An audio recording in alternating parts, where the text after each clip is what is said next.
I like Western movies, and I really love horror movies. And if you combine the two, that's just the perfect match.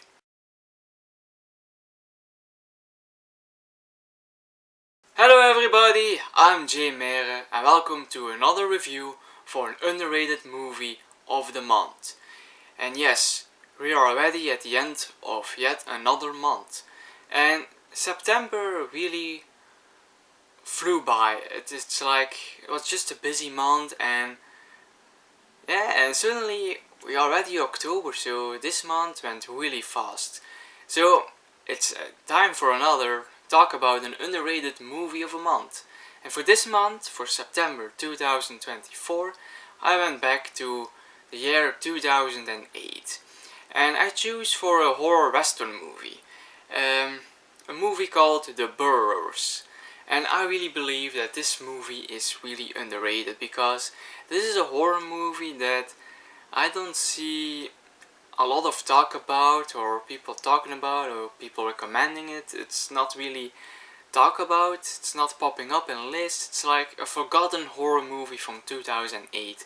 And I don't know, back in the day in 2008 I was still like 10 years old.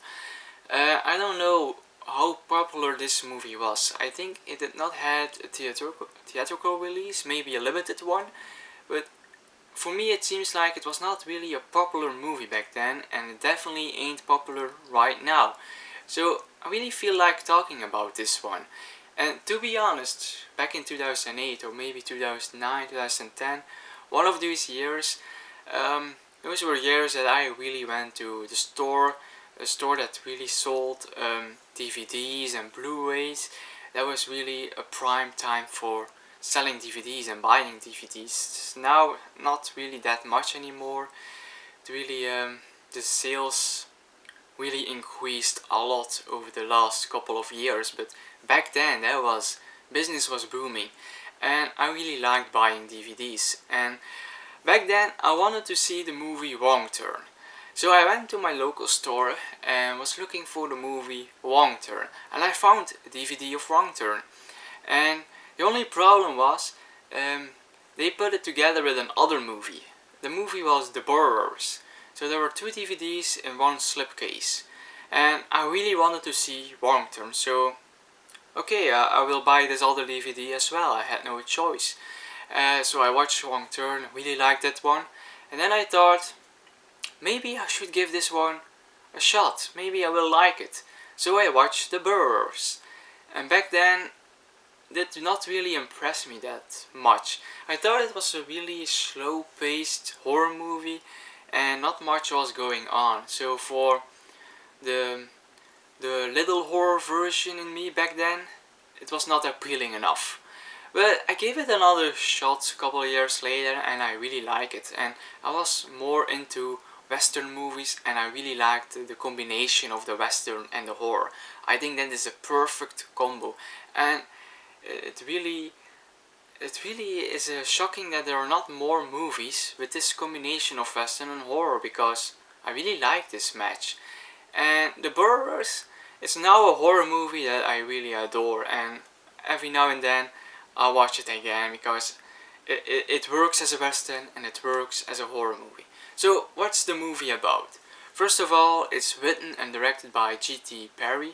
It's not really a well-known name. The only other work I know him from is a sequel of Mimic, the third one, Mimic Sentinel, and that was not really a good movie. It was okay, I guess, but the first two movies were just awesome, and this one not that much. But The Burrowers, he really grew. He grew since Mimic 3 to The Burrowers. You can really see he found his own style in The Burrowers. I will talk about it a bit later. The movie is starring Gar Geary, also Sean Patrick Thomas, William Maypother, Doug Hutchinson and Clancy Brown. Also not the most well-known casts, but I think some of the names you will know from other things, like William Maypother is played a couple of episodes in the hit TV show Lost back in the day. Also Doug Hutchinson, maybe the name doesn't ring a bell immediately, but he also played that really unlikable character in the Green Mile. I believe Percy was his name, or was Percy someone else?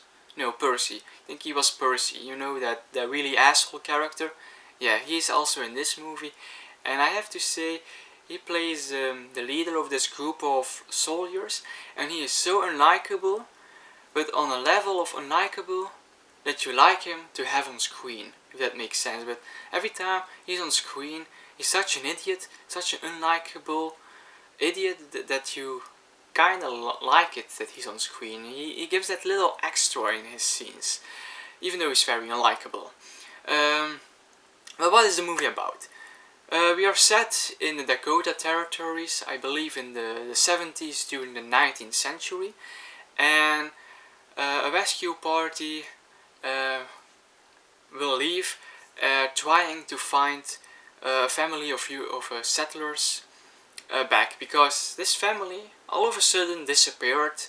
This other family, the neighbors, were murdered. There was a whole lot of blood in their house. So the locals in the town are a bit worried, and they are putting this rescue team trying to find this vanished family again in the Wild West, in the Dakota territories. Together with this group of soldiers who also work together, but they do not always agree, because the soldiers believe that there is done by another tribe, but the locals, they really think that it's done by something that is not human. So they separate ways, and the little rescue party really encounters things they didn't wish they would encounter. Later on that's basically the story, and I really like it. And again, I think this is actually a pretty well directed movie. And what I really admire on the directing side of G.T. Petty is that there are not many cuts in this movie. I really think that's annoying if you cut too much and going from angle to angle. It's really sometimes annoying, definitely if it's happening on every 2 or 3 seconds. He chooses to have longer cuts. He waited a long time to have a cut. So the camera really focuses, and we have a very static view of the camera, just focusing on what is happening on the screen, and and it keeps filming for a longer time, and that's really impressive. And there are some impressive scenes in that with this longer shot, basically. And that's always something that I really admire. I really like if a director does that, to really keep filming and not have many cuts. That's definitely a big plus in this film. Also, I really like the characters. I think all the actors really does a fantastic job in portraying these characters, and I really think that these characters feel really real.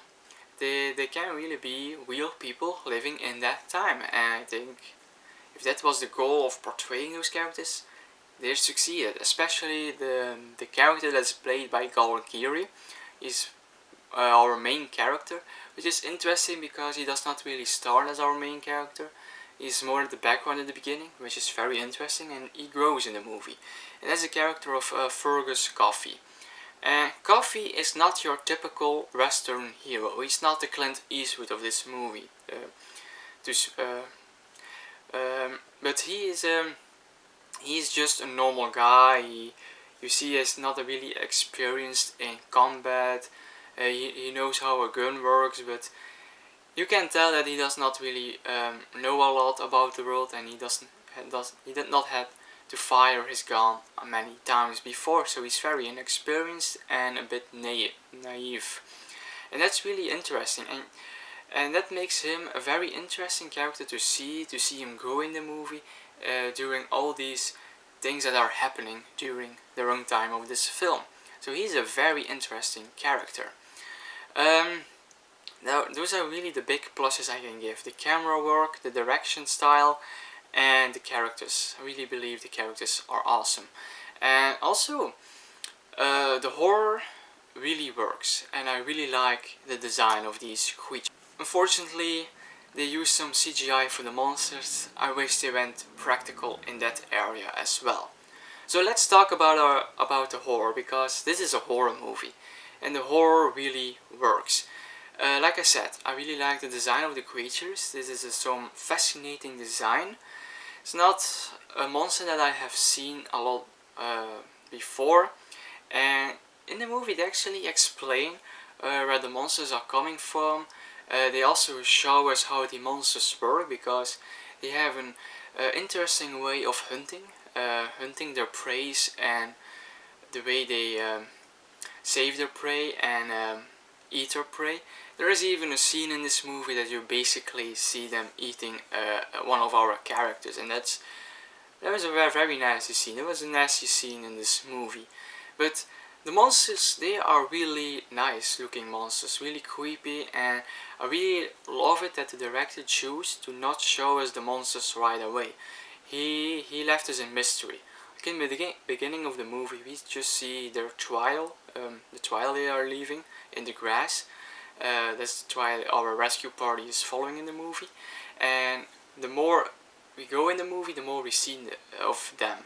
There are scenes that we just see them crawling from a distance, getting closer to our characters, laying around the campfire, and we just see just like their paws and little things. And at the end of the movie, we see them completely. But I really like that the director keeps us in that mystery. I always believe that the less you show of a monster, the creepier it gets. The more you show of it, the more fun it will get. And I think the balance is good. You start creepy and all the way you go really fun with it. So the horror aspect works. And I really think the balance is good with the western genre as well, because we have our cowboys, we have the town we are set. You can really tell this is the Wild West. You have the clothes, the horses. We even have some really western gunfights that are typical for that genre in this movie. So the balance between the western and the horror is really well done in my opinion. And also the ending of this movie, I'm not gonna tell you what's happening, but it's really bleak. And why it's so bleak is that they are doing like really like funny about it. It's so bleak, but I don't know if they're realizing how bleak it is. And then this lullaby song catching for the end credits, and it's so comedic bleak, like it's a weird combination, but it works for this kind of movie. So I really like the ending actually. It's not well, if you are looking for hopeful things to happen in this movie, maybe this is not the movie you will need to watch for that. The movie is like anti-hope, but sometimes I'm in a mood for that kind of mood for a movie, and The Burrowers really works, and I really like this movie. It's a perfect horror western, like I said many times before. And if that is your thing, if you really want to see a horror western, because there are not many out there, definitely check out The Burrowers. The Burrowers is really one of the best out there. So these were my thoughts on The Burrowers, the underrated movie for this month. Hope you liked my review. Always be free to share your thoughts on this movie below in the comments. Would love to read those. And if you want to see more reviews of me in the future, always be free to subscribe to my channel. And till the next time.